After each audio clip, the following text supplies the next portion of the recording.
jika ada orang di sekeliling saya ada yang kesusahan, saya wajib untuk membantunya. Baik itu Nasrani, Katolik ataupun Konghucu, wajib saya tolong. Sayang sekali, itu adalah harapan, bukan kenyataan. Begini. Ya, Anda berharap gini, Anda berharap Islam mengajarkan itu. Tetapi sayang, itu tinggal harapan, kenyataannya bukan seperti itu. Mau saya buktikan? Kenapa? Mau saya Anda buktikan? korban? Korban Baik, Anda. saya buktikan. Bukan korban, bukan. Saya bukan korban. Begini. Kenapa Anda berbicara seperti itu? Kenapa saya berbicara seperti itu? Karena ada hadis yang mengatakan begini. Saya tunjukkan hadisnya, ya.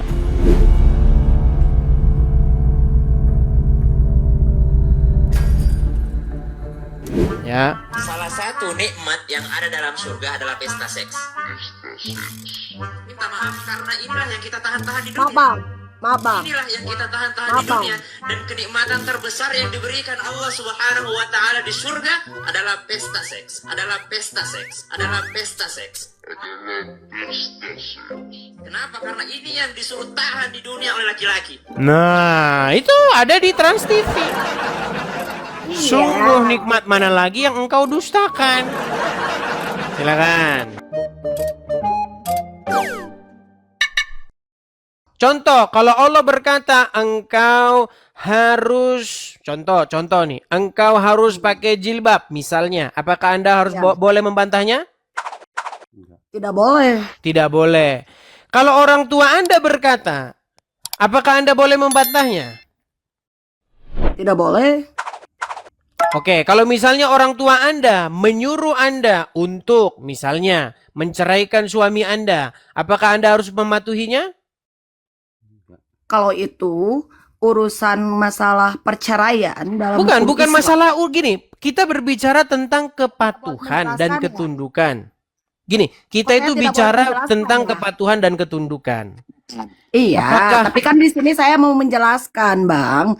Dalam agama Islam. Begini, biar kita tidak salah paham nih. Tenang ya. Kita ini bukan ke situ poinnya. Poin kita adalah begini. Sebagai seorang muslim, inti Islam itu adalah tunduk dan patuh. Setuju? Kepada siapa? Apakah itu kepada presiden, kepada orang tua, atau kepada Allah dan Rasulnya? Kepada Allah. Itu kan untuk akhirat nanti, Bang. Kepada Muhammad? Iya. Oke, berarti Allah dan Rasulnya? Iya. Ah, itu maksudnya. Jadi Islam adalah ketundukan dan kepatuhan terhadap Allah wa Rasul, Allah dan Rasulnya. Sedangkan kekristenan itu berbicara tentang hal yang sama, cuman ketundukan dan kepatuhannya bukan kepada Allah dan Muhammad, tetapi kepada Bapa di surga, kepada Sang Putra yang diutusnya, dan kepada Roh Tuhan yang menyertai umat manusia. Itu perbedaannya, cuman disitulah inti perbedaan kita. Nah sekarang Anda harus mengambil kesimpulan saja. Anda mau tunduk dan patuh kepada Allah dan Muhammad, atau Anda mau tunduk patuh kepada Bapa di surga, kepada Yesus yang diutusnya, dan kepada Roh Kudus. Tinggal kita pilih. Caranya bagaimana? Caranya bagaimana? Kita pelajari. Perintahnya ini, perintah Yesus dengan perintah Muhammad, apa? Kita pelajari. Seperti itu. Nah, kalau perintahmu, gimana? Itu kan menurut agama Anda tentang Bapak di surga gitu kan. Bukan menurut gimana sih kok menurut saya? Gini. Saya ulangi lagi. Kita agak sedikit butuh energi yang besar nih. Apakah betul atau salah bahwa Islam adalah berbicara tentang kepatuhan terhadap Allah dan Rasulnya? Betul. Berarti yang saya katakan tidak salah kan? Iya. Oke, sekarang saya tanya. Apakah betul Kristen berbicara tentang kepatuhan kepada Bapa di surga, kepada Sang Firman, dan kepada Roh Kudus? Mungkin betul, karena saya tidak pernah mempelajari tentang agama Kristen. Oke, saya katakan betul. Itulah inti daripada kekristenan. Nah, sekarang Karena kita sudah tahu intinya, maka sekarang kita sebagai manusia memilih mau tunduk kepada Allah dan Rasul-Nya atau mau tunduk kepada Bapa di surga, Sang Firman dan Roh Kudus-Nya. Ya. Nah, caranya bagaimana sekarang? Kita pelajari ajaran keduanya. Begitu. Nah, kalau sudah kita pelajari, baru tinggal kita pilih. Nah, barang siapa patuh kepada Allah, maka dia akan seperti Muhammad. Tingkah lakunya seperti Muhammad. Barang siapa patuh kepada Bapa, dia akan seperti Yesus. Sampelnya adalah Yesus. Siapa sampel yang sempurna, yang tunduk dan patuh kepada Bapa? Yesus Kristus. Siapa sampel yang paling sempurna untuk tunduk dan patuh kepada Allah? Contohnya Muhammad. Makanya Islam berbicara tentang bagaimana membentuk orang supaya mirip dengan Muhammad. Kristen berbicara bagaimana membentuk orang supaya mirip dengan karakter Yesus. Itu intinya. Oke.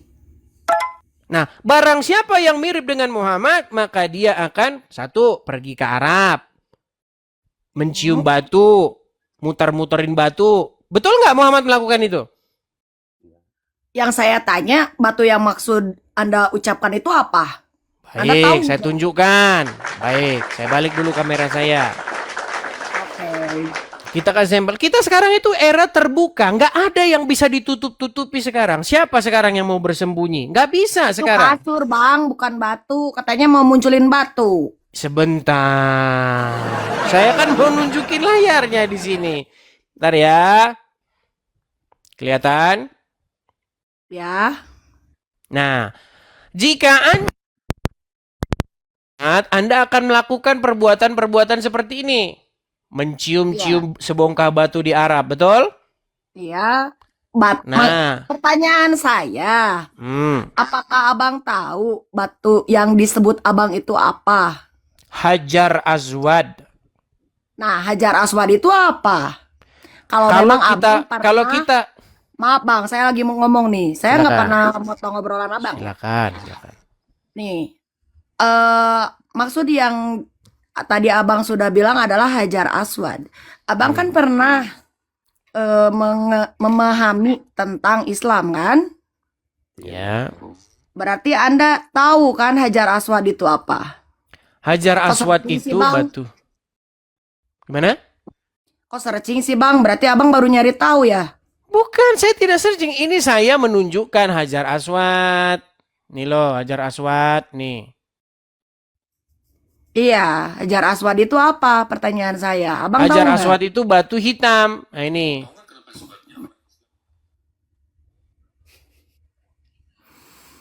Maksudnya gimana? Oke, baik, saya balik dulu kamera saya. Oke, nampaknya saya salah komunikasi dengan dia. Hajar Aswad secara literal itu berarti batu hitam. Hajar Aswad, batu hitam artinya. Nah, Iya. batu hitam ini menurut orang-orang Islam adalah sebuah batu yang turun dari surga. Tadinya warnanya putih, lalu berubah dia menjadi hitam karena menyedot atau menyerap dosa-dosa manusia. Nah, barang siapa yang menyentuh Hajar Aswad, maka dosa-dosanya akan digugurkan seperti bayi yang baru lahir. Sesuai dengan hadis Nabi. Begitu. Nah, itulah sampel bagaimana orang yang karakternya mirip dengan Muhammad. Dia akan membuat dirinya mirip dengan Muhammad. Segambar dan serupa dengan Muhammad. Melakukan apa yang Muhammad pernah lakukan. Itulah inti ajaran Islam. Kristen juga berbicara seperti itu. Berbicara tentang bagaimana membentuk manusia menjadi sesuai dengan karakter dan figur daripada Yesus. Makanya orang Kristen mengidolakan Yesus. Makanya lagunya seperti ini. Ku mau sepertimu Yesus, disempurnakan selalu. Seperti itu. Islam kebalikannya. Nah sekarang kita lihat nih contoh-contohnya. Begitu. Yang saya katakan ini fakta, yang saya tidak mengada-ngada, memang itulah intinya yang saya pelajari selama belasan tahun. Seperti itu. Nah, sekarang Tinggal Perkataan pilihan itu kepada kita. Apakah kita mau mirip dengan Yesus atau mau mirip dengan Muhammad? Kalau mau mirip dengan Muhammad, menabunglah. Kalau sudah banyak uang, pergi ke Arab dan menciumi batu di sana. Amin. Amin. Saya aminkan, Bang. Ya, sekarang kita berpikir saja apakah batu itu adalah sesuatu yang ya namanya juga batu. Begitu. Umar bin Khattab ketika dia naik Salah haji. nyebutnya. Gimana? Salah nyebutnya. Umar apa? Umar bin Khattab. Kok kotob? Nggak ada kok, tapi K sama H, khotob. Ya udah, Khattab. Ya udah. Baca. Salah nyebut Nanti nanti login bisa ya. bahaya, teman-teman. Baik. Oke, baiklah. Umar bin Khattab ketika dia naik haji, dia pernah berkata kepada batu itu, "Hai batu, sesungguhnya engkau hanyalah sebongkah batu. Jikalau aku tidak melihat sang nabi menciummu, niscaya aku tidak akan mau menciummu." Pertanyaan saya, kenapa Umar bin Khattab ngomong gitu? Kenapa? Karena di dalam hatinya dia memberontak. Ngapain kok saya kayak begini-begini ya? Iya, karena dia bilang, "Hai batu, engkau hanyalah batu, engkau tidak bisa berbuat apa-apa, engkau hanya benda mati. Kalau aku tidak melihat Rasul menciummu, aku tidak mau menciummu." Jadi sebenarnya apa yang ada di pikiran dia dengan apa yang di batin dia itu saling tonjok-tonjokan. Karena dia sendiri, ngapain ya gue kok cium-cium batu begini ya? Gitu. Dan itulah yang harus Anda renungkan. Begitu. Tetapi saya mau kasih tahu jawabannya. Ini saya kasih tahu jawabannya. Gini. Seperti yang saya bilang di awal. Yang saya bilang di awal tuh begini. Islam datang meneruskan ajaran sebelumnya. Tetapi kalau kita belajar dalam Al-Quran, tidak pernah ada disuruh untuk mencium batu ke Arab. Nggak pernah disuruh naik haji ke Mekah. Nggak ada itu dalam Quran. Nah, ini semua datang dari mana? Ya hasil daripada pelintiran para ulama. Tunjukin Apakah ayat. Abang- Tunjukin ayat dalam Quran, suruh cium batu. Kalau ada, saya terjun dari Monas. Tunjukin ayat naik haji ke Mekah. Kalau ada, saya terjun dari Monas juga. Nah, kenapa sekarang jadi seperti ini? Karena apa yang tertulis dalam Al-Quran tidak dipercayai oleh sebagian besar umat. Yang dipercayai oleh sebagian besar umat adalah tafsir orang. Bukan Al-Qurannya, tetapi tafsir orang akan Al-Quran tersebut. Itu. Dan saya bilang, kebanyakan orang Kristen juga seperti itu. Mereka tidak mempercayai isi Alkitab. Yang dipercayai adalah tafsir orang tentang isi Alkitab itu. Makanya jangan ikut kebanyak-banyakan orang. Begitu. Seperti itu. Oke, selanjutnya Bang. Abang asli mana nih? Saya tanya dulu ya. Asli Lampung. Berarti kita hidup di negara Indonesia, satu negara kesatuan, beragam agama. Agama Abang Kristen, agama saya Islam. Apakah di agama Abang menjelaskan tentang pemahaman apa itu toleransi? Toleransi. Iya. Apa? Toleransi itu artinya kita tidak merampas hak hidup orang lain. Bukan hak kita pembalasan. Pembalasan itu adalah hak Tuhan. Seperti itu. Nah, sedangkan dalam agama Anda sebenarnya tidak ada toleransi. Kenapa Abang bisa berbicara seperti itu kalau di dalam Islam tidak ada toleransi? Baik, saya buktikan. Oke, buktikan. Baik. Jikalau Anda bertemu dengan orang yang non-muslim di jalan, menurut ajaran Muhammad apa yang harus Anda lakukan? Gimana Bang, ulangi? Contoh, Anda sebagai seorang muslimah. Ya. Anda bertemu dengan orang Wahyudi atau orang Nasrani. Apa yang harus Anda lakukan? Dalam keadaan apa? Ya, dalam keadaan apapun. Contoh, Anda misalnya lagi lewat, ketemu dengan Wahyudi Nasrani di jalan berpapasan begitu. Apa yang harus Anda kerjakan? Tidak ada yang harus saya kerjakan. Tapi Nah, jika baik. ada orang di sekeliling saya ada yang kesusahan, saya wajib untuk membantunya. Baik itu Nasrani, Katolik, ataupun Konghucu, wajib saya tolong. Sayang sekali, itu adalah harapan, bukan kenyataan. Begini. Ya, Anda berharap gini, Anda berharap Islam mengajarkan itu. Tetapi sayang itu tinggal harapan, kenyataannya bukan seperti itu. Mau saya buktikan? Kenapa? Kenapa? Mau saya Anda buktikan? korban? Korban Baik, Anda. saya buktikan. Bukan korban, Korban. bukan. Saya bukan korban. Begini. Kenapa Anda berbicara seperti itu? Kenapa saya berbicara seperti itu? Karena ada hadis yang mengatakan begini. Saya tunjukkan hadisnya. Nih ya. Ini hadisnya. Oke. Apa Coba artinya? dibacakan. Nabi Shallallahu Alaihi Wasallam bersabda. Nih. Janganlah kalian memulai. Perhatikan. Janganlah kalian memulai kaum Yahudi dan Nasrani. Jangan pula kaum Nasrani dengan ucapan salam. Maksudnya begini, kalau misalnya jalan nih, ketemu dengan orang Yahudi atau orang Nasrani, jangan ucapin salam, nggak boleh. Nah, bahkan jika kalian menjumpai salah seorang mereka di jalan, di suatu jalan, himpitlah ia ke pinggir. Atau kita tunjukkan yang lebih jelas ya, sebentar ya. Saya tunjukkan yang lebih jelas. Apa kata Nabi? Dari Abu Hurairah radhiyallahu anhu, Rasulullah shallallahu alaihi wasallam bersabda, janganlah kalian memulai salam kepada Yahudi dan Nasrani apabila kalian bertemu dengan salah satu dari mereka di jalan, maka desaklah ia ke jalan yang sempit. Nah, itulah kenapa sering terjadi orang-orang Kristen lagi ke gereja, lagi begini, pepet mereka. Susahin izinnya. Ganggu ibadahnya.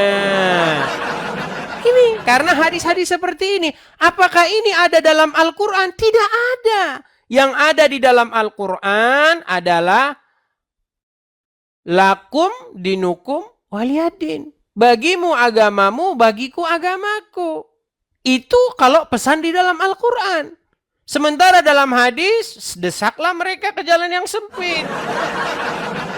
Apakah ada Al-Quran suruh mengimani kitab ini? Kenapa? Jangan dibisukan. Kenapa? Kenapa orang Islam mengimani kitab ini sementara tidak pernah ada perintahnya? Berimanlah kamu kepada kitab hadis. Nggak pernah ada. Yang ada berimanlah kamu kepada Taurat dan Injil. Itu.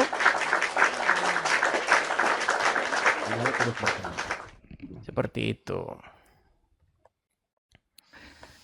Bahkan Muhammad sendiri pun dia sudah dikasih tahu, jikalau kamu memiliki keraguan-raguan tentang apa yang diwahyukan kepadamu, bertanyalah kepada orang-orang yang membaca kitab sebelummu. Disuruh bertanya. Kalau Muhammad disuruh bertanya kepada orang-orang yang membaca kitab sebelumnya, artinya tolak ukur kebenaran ada di mana? Ya di mereka. Seperti itu. Jadi sebenarnya inti yang mau saya katakan tuh begini. Sebenarnya Al-Quran itu mengajak Anda untuk beriman kepada kitab sebelumnya, kepada Injil, kepada Taurat, kepada Yesus. Untuk mengikuti apa yang diajarkan. Begitu. Muhammad saja disuruh kok bertanya kepada kitab sebelumnya. Kalau dia punya ragu-ragu. Mungkin ada sesuatu yang mau ditanyakan begitu yang membuat berat. Atau ada niatan masuk Kristen nggak? Atau belum ada? Enggak ada. Belum ada, nggak ada niatan. Enggak ada aja, bukan belum enggak ada. Nggak ada niatan. Saya bangga dengan agama saya. Salam toleransi, Bang. Karena bagi saya agama Islam sangat toleransi dengan agama lain. Tetapi kenapa faktanya Islam di lapangan? Dalam Islam mengajarkan seperti itu, Bang. Mungkin ya. Ini hanya kita obrolan saja ya. Silakan. Antara saya dengan Abang. Mungkin kebanyakan orang tidak memahami tentang ajaran itu. Apa itu toleransi? Bagaimana kita menghargai umat agama yang lain, begitu, Bang. Baik, selagi orang-orang Islam mempercayai apa yang tertulis di dalam Injil dan di dalam Taurat, seperti yang diperintahkan oleh Al-Quran sendiri, yang Anda katakan itu benar. Tetapi sayang seribu sayang, kebanyakan umat tidak membaca Al-Quran. Mereka membaca huruf Arab. Yang dibaca itu alif, lam, mim. Huruf Arab. Huruf Arab. Lah iya, betul, itu fakta. Betul.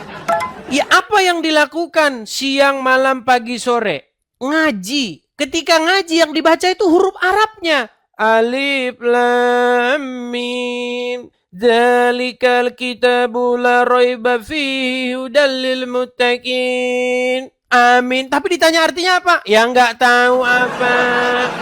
Selalu begitu. Tetapi Kenapa bisa menjadi seperti itu? Karena itu yang saya lihat. Itu juga Itu sudah diakui. Itu yang hanya Abang lihat saja. Abang tidak melihat yang lainnya kan? Atau jumlahnya sedikit. Atau jumlah gimana? Pertanyaan saya.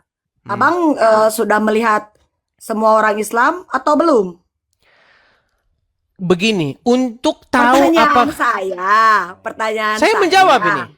Saya sedang menjawab ini. Pertanyaan Anda begini. Saya ulangi pertanyaan Anda. Melihat atau belum? Apakah saya sudah melihat? Saya segitu. Baik. Tadi saja Abang bertanya kan, saya mau menjawab. Tidak boleh menjelaskan dulu. Pertanyaan Abang aja ya. Saya jawab sudah. Saya jawab sudah. Iya.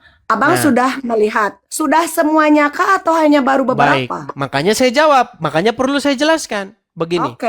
Untuk tahu apakah seluruh air laut itu asin, tidak perlu saya cicipi semua air laut. Tidak perlu. Saya ambil saja sampel di berbagai tempat dan saya akan simpulkan bahwa air laut itu asin. Jadi, untuk mengetahui apakah semua orang Islam seperti itu, saya nggak perlu survei 1 miliar orang Islam. Nggak perlu. Saya tenang dulu dong, biar saya jelaskan. Artinya, saya menyimpulkan satu kesimpulan bahwa memang tidak semua orang Islam seperti itu. Tetapi mayoritas orang-orang Islam membaca Al-Quran, Arabnya yang dibaca, artinya tidak dibaca. Sehingga apa? Sehingga seperti yang diucapkan oleh seorang ustadz ini. Coba nih. Ini pengakuannya. Jadi kita nggak. Saya potong dulu, Bang. Saya potong dulu nih. Silakan. Bagaimana kalau ternyata tafsiran Abang salah tentang orang Islam hanya membaca Arabnya saja, tidak dengan artinya? Anda sebagai seorang muslimah boleh saya tes? Boleh? Oke, coba. Saya coba ini ayat yang mudah saja, ayat yang mudah. Sebentar lihat sini. Waladdallin. Apa artinya?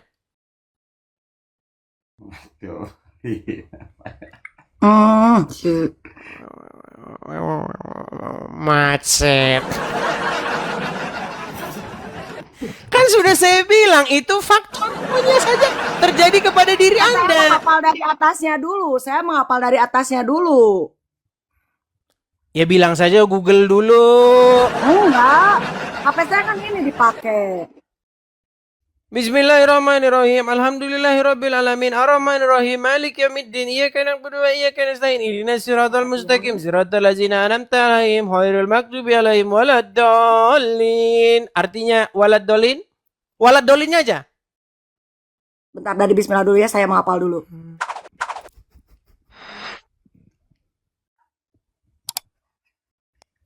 Berat. Makasih banyak. Kan ngapalin dulu dari awal, Bang. Iya, artinya saya bukan cari hafalannya, artinya, tapi harus Google dulu. dan bukan pula mereka yang sesat. Betul? Iya, artinya sebenarnya ini saya langsung saja omongan Ustadz nih ya. Coba dengarkan ya, dengarkan nih. Kita bangga menghafal Al-Quran tapi tidak memahami Al-Quran. Senang mengulang berbahasa Arab tapi tidak mengerti bahasa Arab. Suka membaca Al-Quran tapi tidak memahami maknanya. Akhirnya apa? Menjadi keledai di Indonesia. Lah itu memang begitu kenyataannya. Artinya apa? Artinya harus ada sebuah gebrakan nih, reformasi di dalam tubuh Islam. Bahwa yang selama ini yang digembar-gemborkan oleh kiai, oleh ustadz, udahlah baca artinya dapat pahala. Jangan seperti itu. Orang itu tambah tahun, tambah modern, tambah maju, bukan tambah gublok. Kalau ulama terdahulu bilang seperti itu zaman dulu. Sekarang sudah modern, seperti kata Jamrud. Dulu Rahma Sinta, sekarang si Madonna. Dulu Gatot Kaca, sekarang John Travolta. Begitu loh. Kita ini udah makin modern loh. Masa kita kalah sama orang terdahulu? Kalau zaman dulu ustadz sudah nyekokin santri-santri, baca Arabnya dapat pahala. Sekarang kita itu baca maknanya. Kan sudah ada lagunya. Tombol hati. Ada 5 perkaranya. Yang pertama baca Quran dan maknanya. Nah maknanya ini orang lupa. Nah cuma nanti waktu baca maknanya orang berbondong-bondong jadi Kristen. Nah itu dia permasalahannya. Begitu. Ya, jadi intinya apa yang tertulis dalam Al-Quran adalah perintah supaya apa? Supaya beriman kepada kitab-kitab sebelumnya. Bukan beriman kepada kitab-kitab sesudah Al-Quran. Makanya sekarang ini kesimpulan saya, mungkin kebanyakan orang baca Al-Quran itu sambil koprol. Makanya suruh beriman kepada sebelumnya, malah beriman kepada sesudahnya. Akhirnya beriman kepada kitab fikih. Beriman kepada kitab kuning. Kitab tamasya ke surga yang burungnya berdiri 70 tahun tidak lepas-lepas. Itu memang begitu. Coba apa mau saya putarkan di sini? Bagaimana ceramah-ceramah ustadz-ustadz? Buat apa, Bang? Ya untuk membuktikan bahwasanya yang diimani oleh mayoritas umat sekarang bukan kitab-kitab sebelumnya, tapi kitab-kitab sesudahnya yang mengajarkan hal-hal yang aneh-aneh. Contohnya begini. Nih ya, saya putarkan ya. Nih. Ini contohnya nih, contohnya ya. Mungkin lagi ada iklannya. Sebentar, lagi iklan sebentar ya, saya putarkan. Ini supaya banyak umat tahu nih.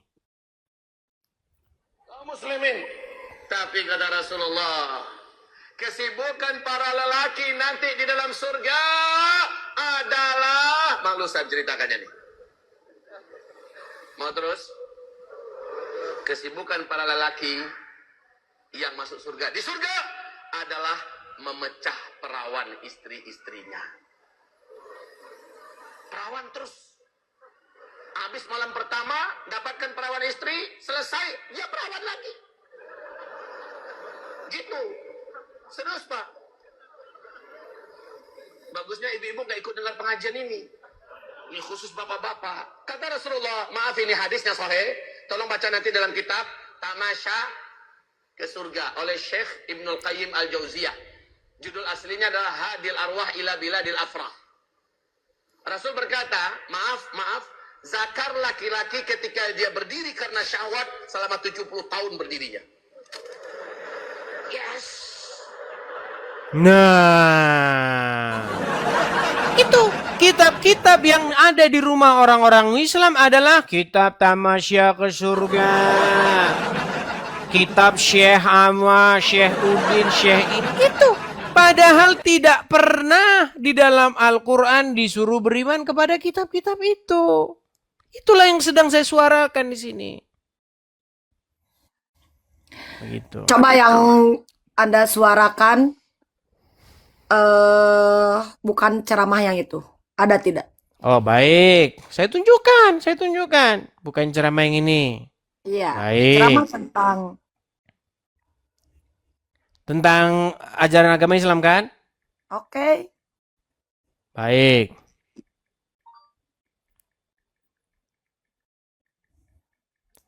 Kita tunjukkan, baik. Ini ceramah yang diputarkan di Trans TV, ditonton oleh ibu-ibu pengajian. Ya. Salah satu nikmat yang ada dalam surga adalah pesta seks. Minta maaf, karena inilah yang kita tahan-tahan di dunia. Maaf bang. Inilah yang kita tahan-tahan di dunia. Dan kenikmatan terbesar yang diberikan Allah Subhanahu wa Ta'ala di surga adalah pesta seks. Adalah pesta seks. Adalah pesta seks. Kenapa? Karena ini yang disuruh tahan di dunia oleh laki-laki. Nah, itu ada di Trans TV. Sungguh nikmat mana lagi yang engkau dustakan?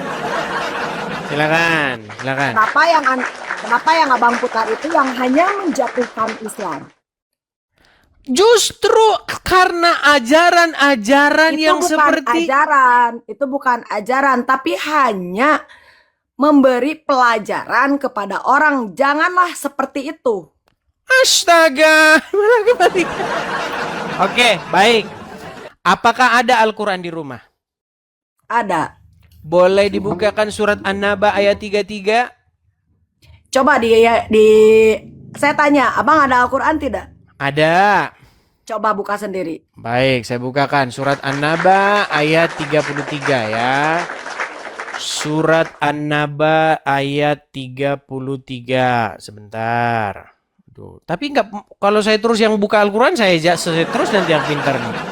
An-Naba. Sebentar ya.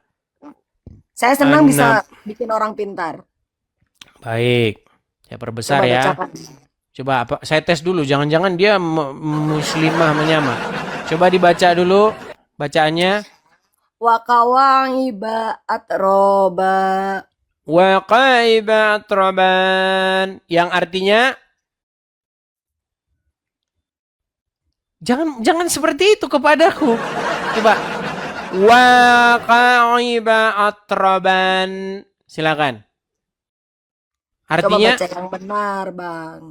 Anda jangan dulu berbicara tentang apa-apa tentang Islam. Kalau cara bacanya aja masih salah. salah ini. Kalau memang kalau baca gini saya ingat dengan zaman saya masih mengaji.